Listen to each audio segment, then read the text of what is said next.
that's important thing.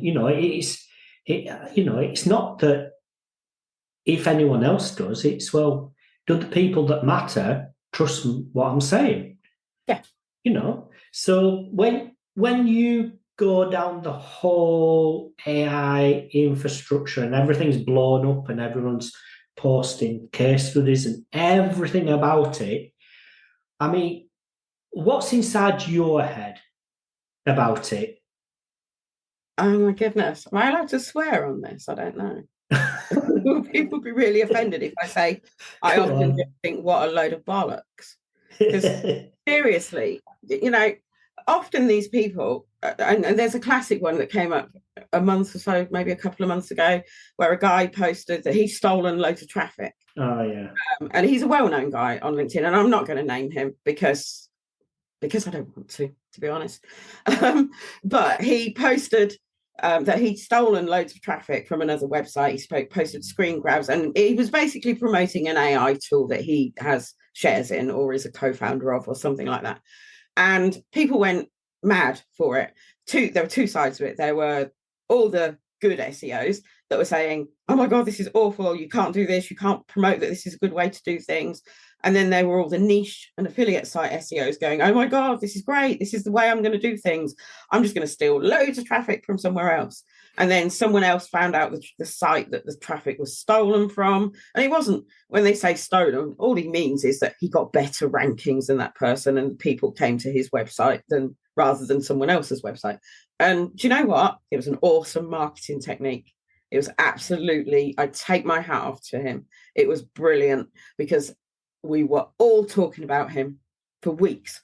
Everybody was talking the ins and outs. There were articles written about it and everything pointed back to him and promoted his AI tool that could generate bulk AI articles.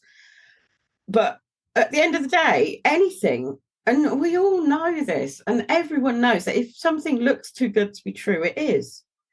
And that kind of thing is, I've got no doubt he took that traffic from a competitor. I have no doubt that bulk AI articles will get you really good listings in Google really quickly, and that you will get some traffic from that.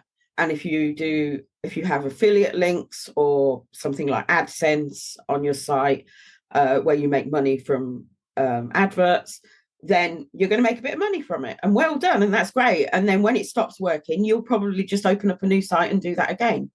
But the thing is that those people can do that because those niche affiliate type sites, they are throwaway sites for a reason, because they work until they don't. And then when they don't, there's another one waiting to take their place. And the people who are doing that kind of thing right, I have to have a certain amount of respect for, because they're doing it and they know what they're doing. They know that it's a really shitty way to do things, but they're making money from it. And they'll have sites just ready to go. Right, that one's stopped. We'll throw that away, bring this one in. And they'll be just constantly doing it. But your average small business can't do that. They can't. Their site isn't a throwaway site. They might have spent £2,000, £3,000, £10,000 on a business site that they need to generate business, and they can't afford to take chances.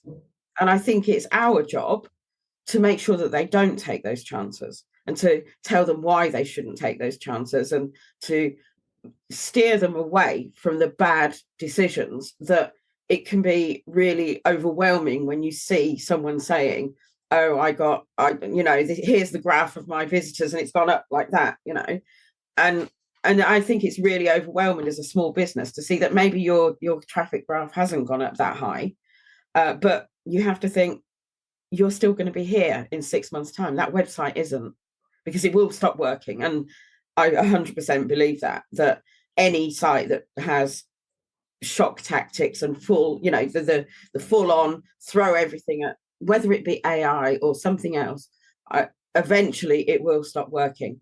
And if you haven't got the groundwork in place and the foundations in place, then you're going to have an issue, and you can't afford to have that as a small business.